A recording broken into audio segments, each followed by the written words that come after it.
is, as you can see, it's being given in the Knesset and not in our regular place. It has to do with the fact that we are also today using this shiur and day to recognize our gratitude to Phil and Faggy Schwartz. I have to say that personally, that's the reason I'm here, by the way.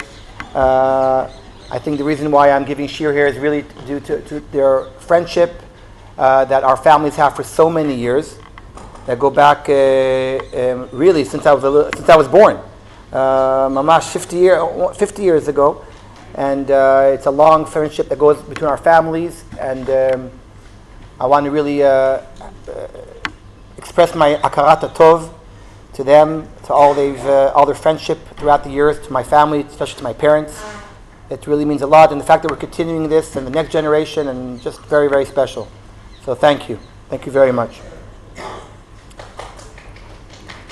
I also want to just mention that akarat tov is, I can't even tell you how much I enjoy coming to give shiur here. It's wonderful to come to this group throughout the past few months, and I think even years, I can say, yes. I started recognizing people in the street, and we chat and we talk, and it's wonderful to create that kind of relationship and connection. So thank you for making that happen. Thank you. Someone just asked me why have I chosen this topic when it's like it's a given, it's a simple topic which everyone's just going to say yes, we agree. Well, that's not my intention. My intention is not to talk about something that's controversial or an argument, but rather I would like to explore a topic that everyone does talk about, but not necessarily is there always do people quote the real sources that deal with this question. I think we talk about the topic of today's shiur a lot from our stomachs and not necessarily always from our sources. And I think it's important that to go into the sources that talk about this question and issue, which is a burning issue right now in our country. It's almost an existential matter. There doesn't go by a week where we don't our kishkas are all inflamed. What the word is, I don't know, about this topic. I think instead of just talking emotionally, it's also important for us to learn the sources. Now, in this topic, I'm not sure how much I'll cover today, but there are really two main questions which I think are discussed today in Israeli society. One is less discussed anymore. It's interesting because it's almost been kind of accepted and taken. That is the issue of women being drafted. They just announced yesterday that the first female Israeli soldier has been drafted to Sayeret Matkal, which is quite an achievement and quite amazing. I'm not voicing my opinion right now about this, but I do want to learn the halachic sources that discuss issues of women in fighting from a halachic point of view, as well as the more controversial and burning issue, which is the exemption is there an exemption for people who learn Torah from fighting in an Israeli army? And the reason why I chose this topic specifically is because I do want to connect it to this week's parsha, and that's really why I chose it today. So let's go through some of the more basic concepts and phrases and halachas that deal with this question. A king, the Rambam says in Chot Melachim, in Perek Hey, Halacha Aleph. Please notice that the sources are numbered this time. It took me a few months to do that, but source number one I can say now. The Rambam here teaches us that there are two types of war. There's a Milchemet Mitzvah, Milchemet Reshut. The Torah recognizes two types of war. Why is that important, Bichlal, to define war as a halachic concept? The answer is very simple, because just the same way in America, for example, you have to have, there's a legal issue of when you can declare war, Congress, or who can declare war. For us, for halachics, why is it important for us to declare war as a halachic term? First of all, we need a heter to kill. What's the difference between lo tirtzach, that it's usher to go to battle and to kill someone? We need a zefa matir. We need a halachic permission to perform an act of murder. I always go back, when I teach this, I always go back to a book that I read that was very powerful. I remember Olive Quiet on the Western Front.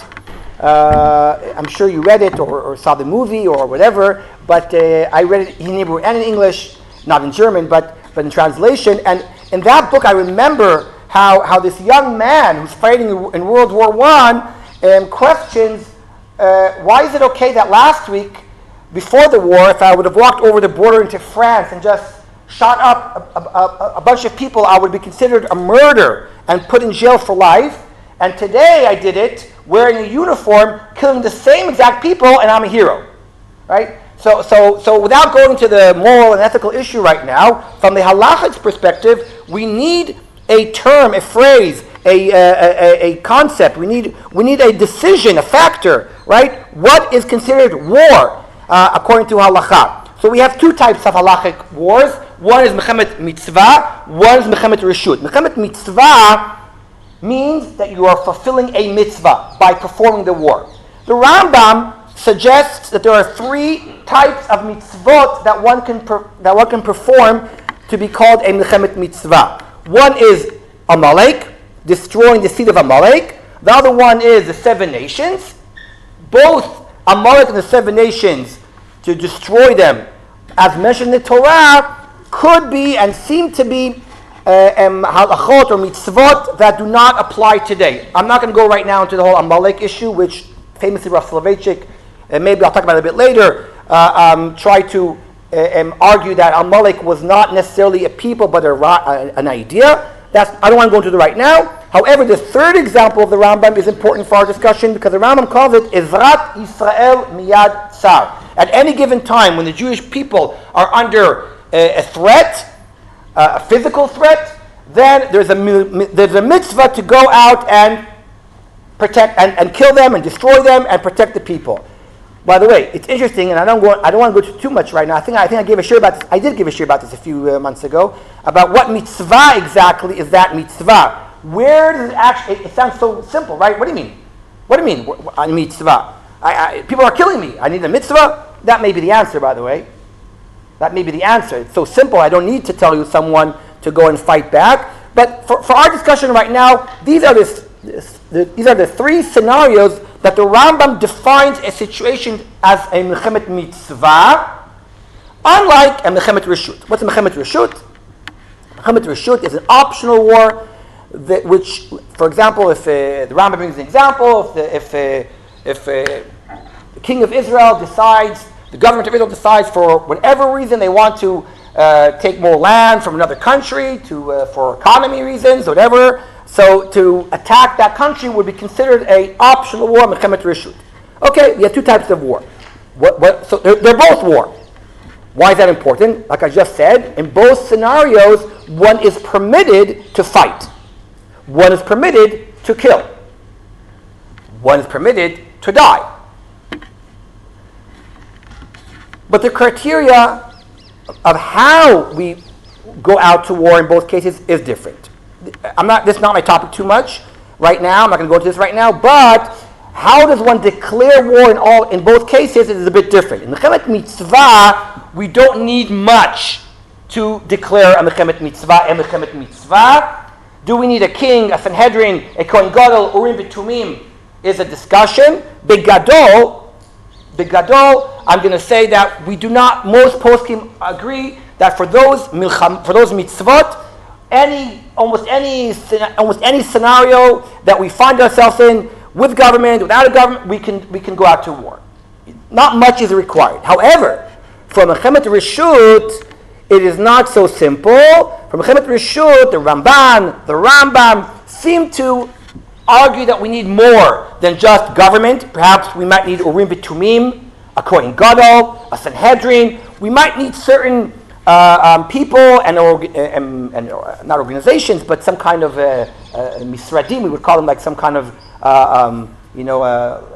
government offices, as if that would be required for us to declare a mechemet reshut. That's a topic of itself, which I'm not going to right now. It is a fascinating one, whether or not today we can do a mechemet reshut. But let's go back the basic idea that the Rambam teaches us in this halacha is there are two types of war. Now, why did I mention this? Because when we talk about who is obligated, according to Jewish law, to fight in a war, this distinction is very important. And why is that? Because if you look in source number 3,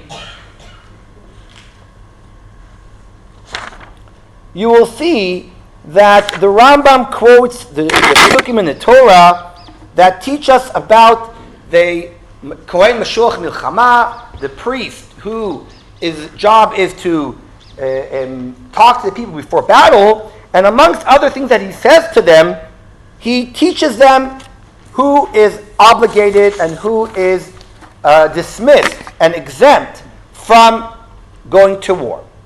One type of person who is exempt from going to war is a person who is scared, who fears war, which is again, a topic of itself, which I don't want to go into right now. What does that mean today? How would we use that today? That phrase, that concept, the idea of being fearful of battle. Everyone is afraid of battle. Everyone's scared of battle. So how would we put that in halachic definition? How does one judge someone who is scared? I want to suggest, by the way, that we actually do that today. We do that today. That's why Israeli soldiers go through a process of psychologists and evaluations. And I can tell you, during this war itself, I know, and I'm chas v'shalom, no one's judging, but there were guys that really, within the middle of the war, had serious trauma, and rightfully so. It's the army's job to really ensure that the right people are in the battle. So I don't want to talk about that right now. But the Torah does mention, the Rambam, as you can see, repeats the type of people that are patur from milchama: a person who has built a new house, a man who has planted a vineyard, and a man who has betrothed a woman. Those three people, the Torah teaches us, are exempt from going to battle. Why are they exempt, by the way? That itself is a discussion amongst the commentators. Is it because that we are afraid that they will not fight with all their will, because they're afraid of dying, because they have dreams and hopes that they're trying to fulfill, and they're not going willingly? Or rather, it is because their death might have an impact on the morale of the people, which, by the way, this discussion is a very important discussion which is going on today in Israeli society. It is a terrible and tragic discussion, unfortunately, that we're having, which is, should we be sending men who have 5-6 kids to battle, or saying that, sorry? I'm saying, right, I mean, obviously 8, whatever the number is. Should we be sending older men with kids, or should we prefer young men, or should we say no, a young man who hasn't married and have children? Maybe we should, at least the person who has. These are crazy questions, and these are ethical questions, which I think we're all thinking.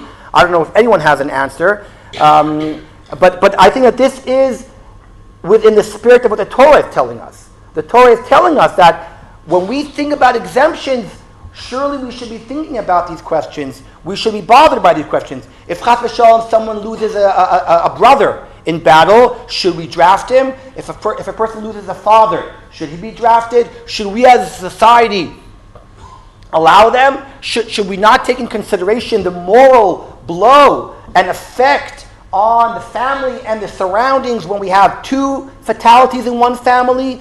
I think this is exactly what the Torah is, in its language, is talking about at their time. The concern that these specific people, symbolize certain positions in the society which their death might really create and have an impact and influence on others. So the examples of the Torah are real, meaning that's the halacha. But I think that the idea behind it should be also discussed and thought of today. However, and this is what's important, the Rambam ends this very clearly. All those who are exempt are only exempt from Mechemet Reshut. And that's why I started this year talking about Mechemet Mitzvah versus Mechemet Reshut. As you can see at the end of source number 3, the Rambam says very clearly, in which instances are the above mentioned individuals sent away from the battlefront? In a Mechemet Reshut. By contrast, in Mechemet Mitzvah, the entire nation must go out to war. And here is a famous expression, Afilu Chatan and Kala. This is a pasuk from Yoel. The pasuk from Yoel that the Rambam uses at the Gemara, it's a Mishnah. The Mishnah Sota uses to declare, to express this feeling that in war nothing is normal. We change all the routine. We nothing is normal. Everyone, even we break up a wedding. Chatan v'kala. Now, if we would stop here with the language of the Rambam, it would seem very simple that we could derive from this Rambam an answer to both our questions, women and Talmidei Chachamim. The Rambam seems to say, and it's not the Rambam, but the Torah, says that all have to go to war.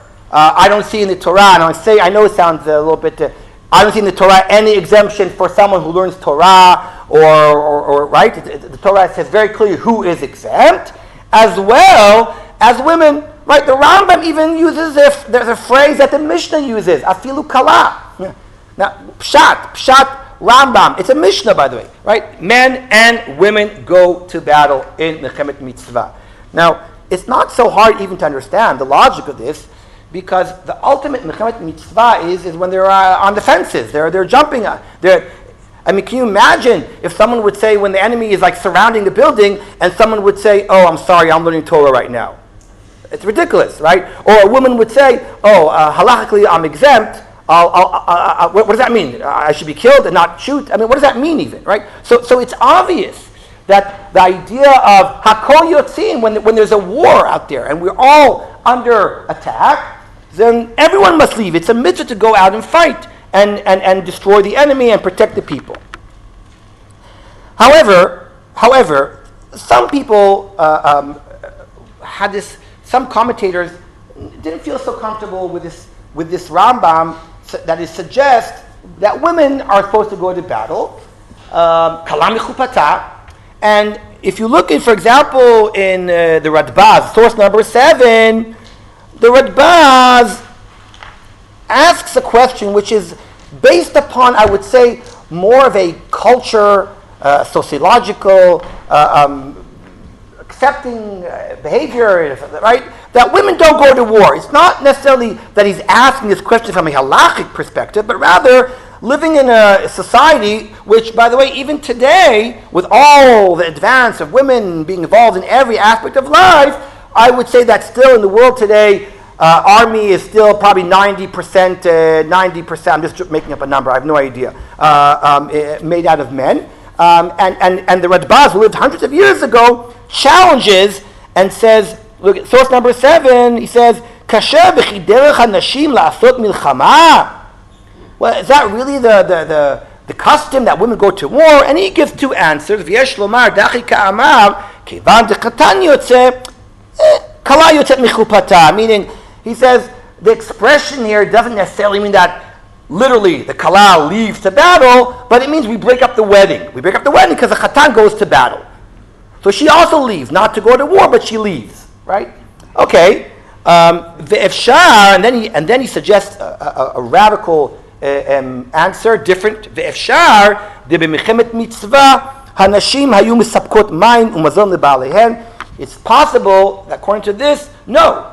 The phrase of the Rambam, it means literally that the women are obligated to go to war, maybe not to fight, but to take a position in the war efforts. Something that, for example, World War II, we all know that World War II, women in World War II without women in World War II running so much that went on in America, for example, who knows how the American army would have been able to do what it did. So there's a major difference between both answers. According to answer number 1 of the Radbaz, really women are exempt totally. According to answer number 2, he also suggests that women would be obligated to participate in war, not necessarily in fighting, but in war efforts, which means that they would be drafted today in the Israeli army, according to answer number 2.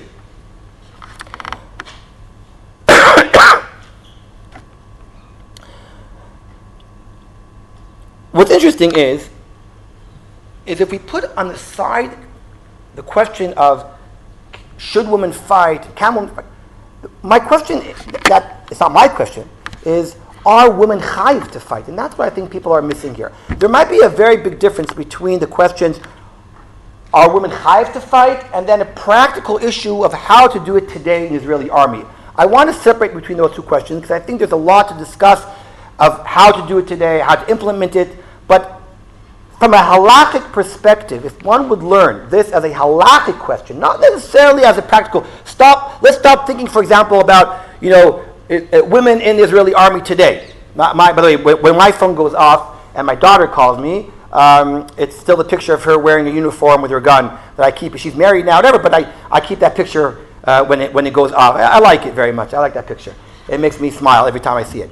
But let's try to put that on the side right now and try to ask halachically, are women chayiv to fight? So going back to the Rambam and the Mishnah, it would seem that they are. But this might be a machloket amongst the poskim.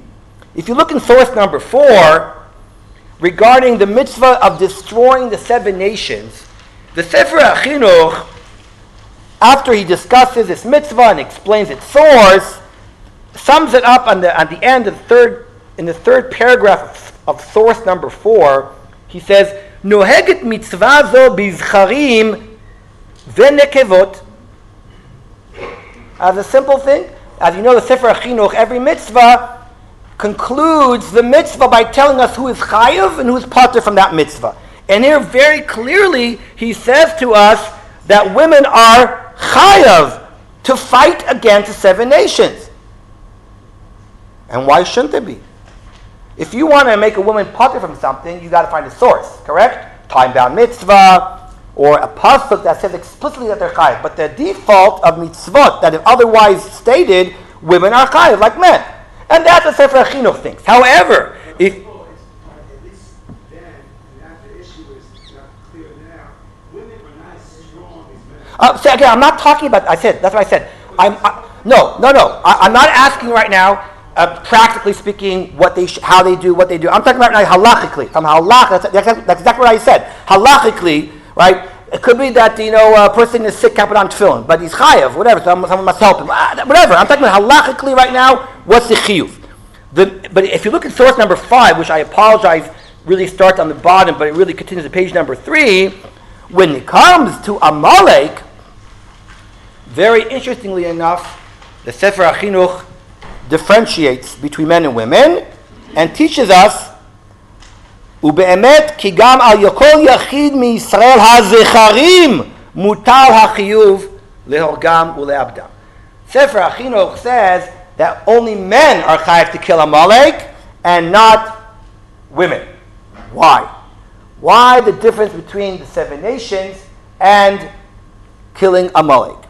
That's a very famous question that many, many people dealt with.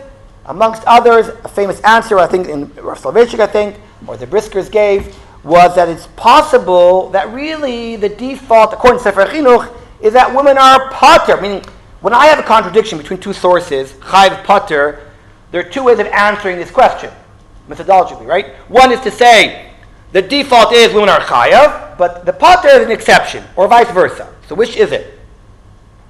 Are women usually chayav to go to war? But when it comes to Amalek, there's a special exemption? Or women are really chayiv to go to war and there's a special, right? That's my question. So some suggest that the default is that women are pater to go to war, and that is Amalek. Why? Why are they pater? That's a good question. But they're pater to go to fight in war against Amalek. Why are they chayiv in the 7 nations? Perhaps because the mitzvah of destroying the 7 nations, it also includes in it the mitzvah of Yishuv Eretz Yisrael. In fact, the Avnei Nezer, the Sachat Sheva Rebbe, in the early 20th century, when he discussed his famous tshuva in Yoredeya, where is it? Tafnun Vav, I think, when he discusses this question, why doesn't the Rambam bring in his list of Sefer HaMitzvot the mitzvah to live in Eretz Yisrael? The Aviad says, he already did. He brought it down under the mitzvah of destroying the seven nations. Fighting the seven nations, in another way of describing that mitzvah, is conquering Eretz Yisrael. There's no mitzvah as if to kill the seven nations, as much as the mitzvah is to conquer the land of Israel. That is the idea behind killing the seven nations, which obviously is the mitzvah of Yishuv Eretz Yisrael. That's what the Aviad seems to say, and that's how he explains the Rambam. You can argue and not like that what he said, you can disagree, but that's his suggestion, and therefore one can argue that the reason why women are chayav in the seven nations is because they're really chayav in mitzvat Yishuv Eretz Yisrael, and that's part of it. But normally they would be patur from war. However, obviously one can suggest the opposite, that women are usually chayav, and when it comes to Amalek, they may be patur. Why? That's a good question. The Minchas Chinuch, however, Rabbi Yosef Baba, the great commentator of the Sefer Chinuch, a great posek of his generation, lived a few hundred years ago, the Minchas Chinuch challenges the Sefer Chinuch and says, I don't know where you get this from. Sefer Chinuch, with all due respect, women are chayav to go to war. The Mishnah, he says, is kala mechupata. The Rambam says kala mechupata. I see no difference between Amalek and the seven nations. In both cases, he argues women are chayav to go to war. He basically says, if you want to make them patur, you have to find a source. Now, I'll tell you that I read somewhere that someone argued that, you know why women are patur from war? Because it's a time-bound mitzvah, because we don't fight at night. Whoever said it is a very serious person, and he brings some proof to it. I just find it a little bit difficult to really to use that as a real reason. I find it much easier. I find it much easier if one wants to argue that the reason for exemption is really something totally different, which I don't want to go into right now too much. I did bring some sources about it, which is a whole another question, which may be combined, and that's the question about women carrying swords and guns, and which goes more to the issue of the word of tzniut or not. I don't want to go into it right now because that's really a different discussion and category, which might be relevant or not relevant. One can discuss that, but I want to stop here about women and conclude that at this point, from a halachic perspective, there are different opinions. The Rambam seems to be quite clear in his opinion that women should be chayav. If you look, by the way, at source number 12, you will see that the Rambam, in his introduction to the Sefer HaMitzvot, when he sums up the different mitzvot that women are chayav and patur from, he says, Yadua she'ein hanashim danot velo me'idot. Women cannot perform as judges or give testimony, which is not my topic right now. Velo makrivot velo nilchamot b'milchemet reshut. Right? But according to Rambam, they do fight in Milchemet Mitzvah. Meaning, all what the Rambam brought until now seems to indicate that the Rambam did believe that women are chayav to fight in the Milchemet Mitzvah. From a halachic perspective, women are chayav to go and fight in a war. The question is, and that is a good question, should we as a society encourage it? Should we enforce it? That, to me, is a question which is totally legitimate for every government and society to decide who should be going to war, including women. As I started this year by saying the Torah itself suggests that certain people are exempt, and one has to think about the ramifications of certain people fighting in a war, what it means to society, who is going to take care, stay behind, who's not going to stay behind, who should be fighting. I think these are legitimate questions. I was just asking halachically who is chayav, and it seems that from the Torah's perspective, women and Talmidei Chachamim should all be chayav to go to war. We as a society have room to discuss and argue who should be going to fight. Like I said, the issue of tzniut is a very important topic. Don't get me wrong. I don't want to talk about it right now because I don't have time. But that is a certain element that one should discuss also when one comes to talk about and drafting women, practically speaking, to the Israeli army. But at this point, I would like to say a few words about the idea of Talmidei Chachamim. I imagine that if I would do a survey in this room, I imagine everyone sitting in this room would argue that they believe that there should be no exemption for people sitting in yeshiva today for going to the army. And the question really is, why is it that so many religious people that really are very serious Talmidei Chachamim, you can't take that away. They have serious Talmidei Chachamim that really know a lot of Torah, and with all our problems and issues right now, the fact is they know a lot of Torah. How is it? Where do they back up their opinion to argue that they are exempt? Again, I'm trying not to be emotional right now and trying to go because I think that's what we're doing all the time, and I'm trying to understand where does this come from halachically. So I think that before we talk halachically, I do think it's important to first of all to recognize that it's very much not only halachic. Meaning the history of the draft, the history of the exemption, really goes back to Ben Gurion, the Chazon Ish, and the Holocaust. The Holocaust really did create a situation in which there was a real fear for Torah not growing. There was a real fear in the 50s that there would be no yeshivot, and no Talmidei Chachamim, and no Rabbanim, and no poskim, and no the Torah wouldn't. So there was a real fear at the time. And there's a historical backing for this, and so it's important to remember that there's a lot going on here that's not halachic. This another big piece, I think, which we all recognize, and it's already not a secret anymore, which is that many of the people today that think they shouldn't go to the army is because they're afraid of the influence, of the impact, of the going off the derech, or whatever you want to call it right now. So I want to put all that on the side right now. And now let's talk legufo shel inyan. What are the sources that people mention today to back up this exemption from a halachic perspective? That's what I'm trying to do. So, can anyone throw out to me what have they heard is the most important halachic source? Yes? There was I don't remember whether it was you or one of the other rabbanim brought up that there's a Mishnah that says something about protecting the walls of the yeshiva. Okay, so there's a Gemara in Baba Batra like this. I wasn't even. Wait. Okay. So those are two sources. Let's talk about both of them, right? No, you're right. Those are the two. I would say there are 3 or 4 important sources that people discuss. Again, I want to bring them up. One is the Gemara in Baba Batra, which is really a very difficult source to bring up. No one today really brings that up anymore. They used to, by the way. The Gemara there says that a community has to pay. Everyone has to pitch in to pay for protection of the city. If there are guards of the city and walls of the city, and that everyone has to pay a certain amount of money to guard the city. And the Gemara says in Baba Batra, Rabbanan lo ba'ani turta. The Gemara says that rabbis are exempt from paying the tax. Why? Because the assumption is that their Torah protects them. So we all understand without going. I don't want to even talk about this too long because it's so simple that this is not a source to cover. I mean, it's ridiculous almost even to suggest that this is a source for anything to do with what we're talking about.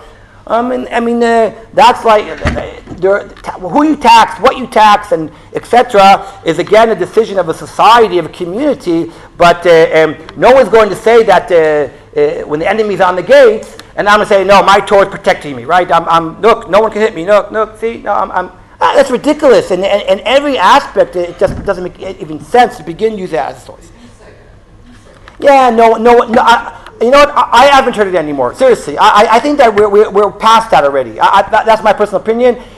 Let's put it this way: it would never stand in any other regular, normal halachic discussion as a real source. It's about taxes. It's not to do about.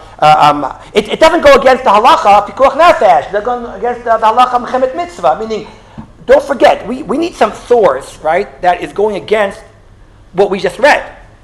which is the default of the Torah, which is everyone goes to war. So you have to have a very strong source to go against the Torah, right? So yes. Okay. So, again, I want to be less cynical right now. I want to try to be what almost everyone quotes is the Rambam. The Rambam, which I actually don't have on this sheet. I do actually. Yes, I do. Source number 2. In source number 2, the Rambam, and I have to tell you that again, halachically, not emotionally, and not for any other reason. Halachically, this is the only serious source today that one could argue could serve as a halachic source. Could. I don't think so, but could, and people do, to use as a source for exempting people that learn Torah. The Rambam says in source number 2 that Shevet Levi are exempt from going to battle. Which is, by the way, very interesting because in Tanakh, Shevet Levi is the first one into battle, including Levi and Shimon in Shechem, including Shevet Levi at Chet HaEgel, including Shevet Levi in the Hashmonaim rebellion. The Kohanim, the Levim, historically were the first ones into battle. Interesting, they are exempt. By the way, where does it say in the Torah that they are explicitly exempt is not clear. It's not clear. Maybe we can derive from the fact that in Sefer Bamidbar, they are not counted with the people, but counted separately. Because the purpose of the counting of the people, the census that takes place in Sefer Bamidbar, is most probably, right, is Litziv Otam. We want to know what the numbers are in order to go and fight. Shevet Levi is put separate. That might be one of the main sources that indicates that Shevet Levi did not go to battle. Did not go to battle. So the Rambam though paskins that Shevet Levi is exempt.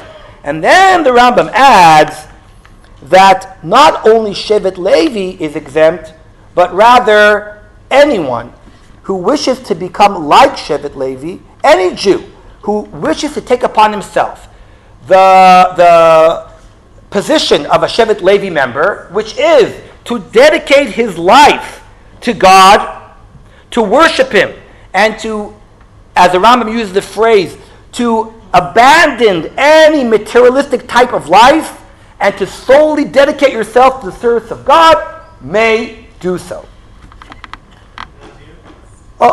Like a Nazir, right? So many people back up their heter to say, you see, the Rambam, the greatest posek, gave here a possibility for people to argue that they are like Shevet Levi, exempt. That's what we are doing. So where does it say that anybody can claim I'm going to be like Shevet Levi? Look.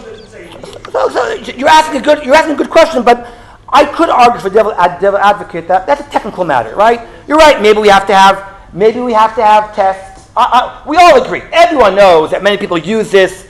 Everyone knows that. That's not a secret already. Everyone knows that many people just use this excuse. But again, I'm talking about, is there such a halachic permission?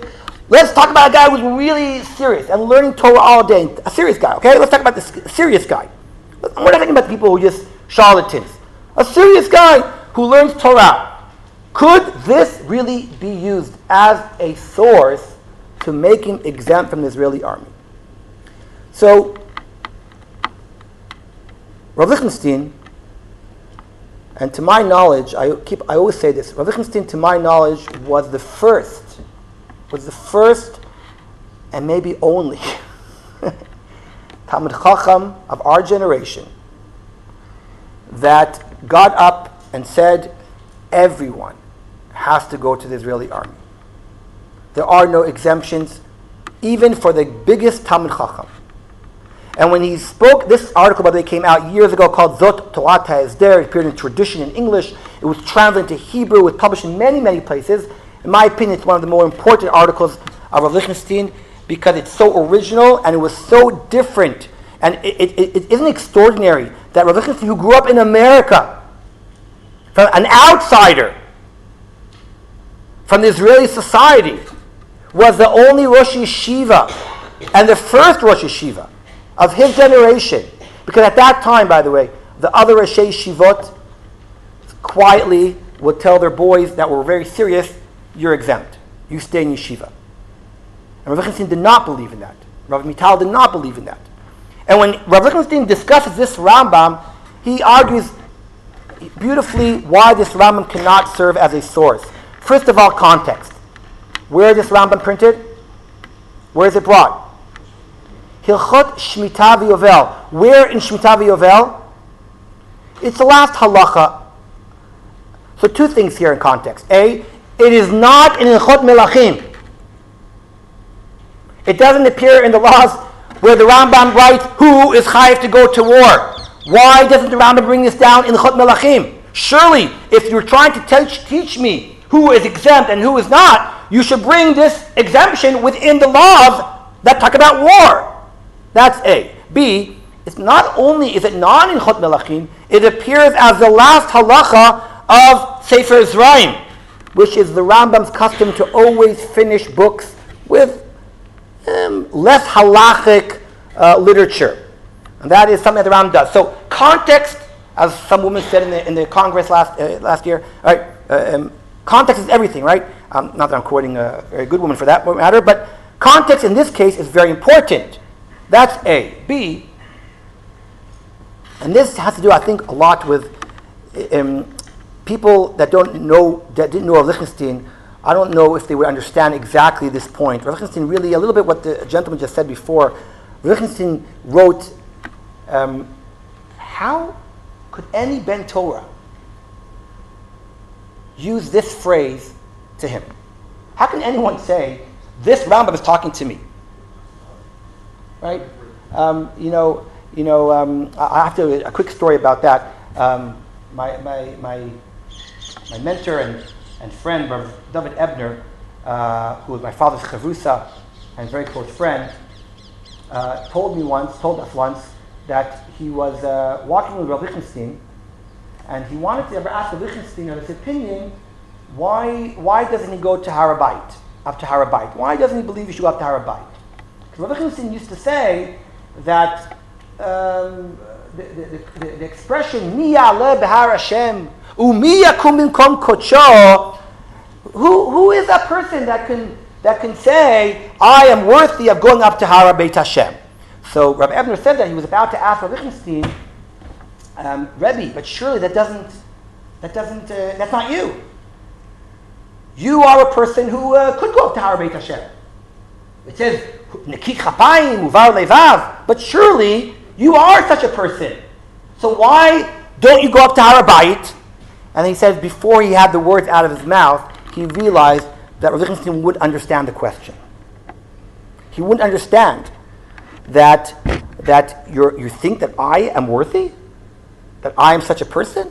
Like he didn't see about himself. So he said before he had the words out of his mouth, he didn't ask the question. Because he realized Rabbi Lichtenstein would understand the question. So I think that's something about the personality of Lichtenstein and his education, that no Talmid Chacham, no firm Jew, should necessarily think, I'm exempt. I am such a high level. The Rambam wasn't really using this as a halachic exemption, saying, oh yeah, everyone come. This is a very, this is a theoretical almost discussion. Because it's a catch-22. How can any big Talmid Chacham really think that they're at such a level that they are like Bnei Levi, that they leave the world, that they are dedicated to God? And I think this is an educational idea which it's almost hard to explain for people who don't understand this language. But I'll end with one thing, because there's a lot more to talk about, and this is, I know I have to finish very soon, but I want to bring this to this week's parsha. In what way? I think that it's very hard. I really think it's very difficult to find a halachic source to exempt people from Torah. People say the Midrash last 2 weeks ago, when it said that Avram goes to war to free Lot, it says in the Midrash that Avram was punished because he took his Talmidim from the best Midrash, right, with him. Now, you do realize that this Midrash,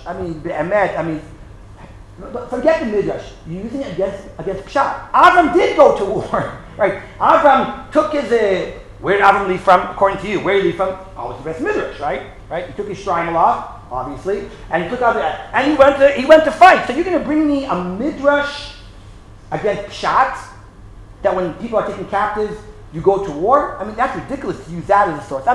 It's very hard, and I've done the research, it's very hard to find any halachic real source today that would exempt people from going to war, besides the fact that the Karen Ora from the 19th century says explicitly in his Karen Ora on Sota that it's obvious from the Gemara that everyone goes to war. He said even Talmidei Chachamim. Rav Kook, by the way, Rav Kook said explicitly that the Rambam never meant to, in Shevet Levi, never meant to give Talmidei Chachamim. The Rav Kook that everyone quotes, by the way, some people quote Rav Kook in this context. You know what they say? They found, I love it, people that never quote Rav Kook, suddenly quote Rav Kook. Rav Kook exempt people, yeshiva boys, from going to war. We have it written black and white in World War I. Thank you very much. Right? Thank you very much. That is so cheap. I'm sorry. To use that as a source, would anyone here encourage anyone to go to war in World War I? It's ridiculous to say that, right? If anything, Rav Druckman has a manuscript, and I believe, obviously, Rav Druckman had a manuscript from Rav Kook that he published later on, and that Rav Kook said explicitly that Talmidei Chachamim have to go to war when there's a Jewish state and there's a war. Obviously, it's obvious. It's so simple. You don't even need a source for it. That's what I'm trying to say. That's the default. You have to bring a strong source which doesn't exist to go against it. But what I think is the real issue is what I want to end this year with today. This week's parsha, we have a very difficult story. That's very hard to understand how Yitzchak chooses Esav and not Yaakov. What is Yitzchak thinking to himself that he prefers Esav rather than Yaakov? So Rabbi Aviad Tabory has a very powerful lecture on this question, and I think his answer is something I want to share because I think this touches exactly on this topic. It could very well be that Yitzchak realizes that if he has to choose right now between a man of the cloth or yeshiva bacher, ishtam yoshev oalim, whatever that means right now, to an ish sadeh, to ish tzayid, he realizes at this point of Jewish history, we need someone to fight. Yitzchak, unlike his father, he's not a shepherd. Yitzchak is a farmer, right? It's always interesting that the first farming father of us started a place called Me'ashar, right? That's Yitzchak. And Me'ash She'arim. And Yitzchak is a farmer. And Yitzchak is surrounded by enemies. We're reading this week's parsha. And Yitzchak realizes that in Eretz Yisrael, if you want to survive, you got to have the people to fight. And he asks Esav to help him out. However, Yitzchak realizes the dangers of having someone like Esav. We all know there's a price to pay, and it's a package deal. When you take Esav, you're taking other things with it. He's not happy about it, but he realizes maybe en brera. However, when Yaakov walks in and has this kind of game in which he dresses up as Esav, but still remains Yaakov, it is not either Yaakov or Esav here, but rather a third type of person who is emerging, coming out of the tent of Yitzchak. It is a person who has the Yadayim of Esav, but the voice, Hakol Kol Yaakov. This is not Esav, this is not Yaakov. This is the third model of a person who brings both worlds together, who can fight, but have the voice of Yaakov.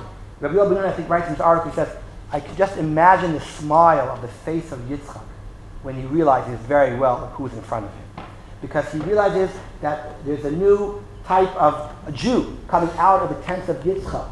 And from now on, by the way, till the end of his life, Yaakov will change from being Yaakov to Yisrael, a new person. He will learn to fight with the Malachim, and he will also learn to balance his son, Shimon the Levi, who fights, but still remain Hakol Kol Yaakov. could very well be that the tension between Yaakov and his sons was not that they were wrong for saving Dinah, but perhaps for massacring the whole city. And Yaakov says, listen, you guys chose only the hands of Esav. You must remain with the voice of Yaakov. You must always have that balance between Yidei Esav and Akol Yaakov. And this is Yaakov's new personality. And that's why he's called Yisrael, Am Yisrael. Am Yisrael is basically the people who, from now on, throughout Tanakh, are going to fight our enemies, but always remain gentle and sensitive with the voice of Yaakov. When Chazal talk about David HaMelech, Chazal referred to a pasuk in the Tanakh that said that one of the advisors of David was Adino HaEtzni, and Chazal pick up that this was not David, a Yoetz, an advisor, but rather David. David himself was nicknamed Adino HaEtzni, and Chazal pick up on the words Adin, gentle, and Etzni, wood, and describe this personality of David as someone who is strong as wood against his enemies, but gentle and soft when it comes to his tillim, to his prayers, to other personality. That idea of bringing two as if characters into one has always been the model of a Jew who fights and learns, a Jew who fights and is gentle at the same time. So surely, if that is the model of what we're looking for, this idea, this theoretical idea of separating between those who sit and those who fight, I think is a very strange idea. It's a galuti concept. It's not what we, it's not the model that we see as a people who are part of the Jewish nation, of building this country. We would like to see in how the worlds come together. I always tell the story, I always get a bit wrong, but I always tell the story that I'll finish it today, how my father told me that, I actually printed this in my book, my father told me that many years ago when he was a Rebbe in Gush, some group of people from France, from the government, or came to visit Yeshivat Har Etzion. And they were told about this very strange institution where boys learn and go to the Israeli army. And they did a tour in the Bet Midrash, and they met these boys, and they said, okay, now show us where the soldiers are. And they said, you just met them. And they said, no, come on. Where are they really? The guys with the big guy with tattoos and where are those guys? They're not the guys who are in the Bet Midrash, surely, and learning philosophy and learning Talmud and learning law. I mean, show us where they are. They couldn't understand how it's possible to bring both worlds together. But surely that's exactly the message of this week's parsha of Akol Kol Yaakov Adami De Esav. So, if anything, I said, if anyone halachically wants to argue this as a halachic point of view, or a philosophical, theological, it's on them to bring the proof that is the way, because I think that everything else proves the other way. Thank you very much. And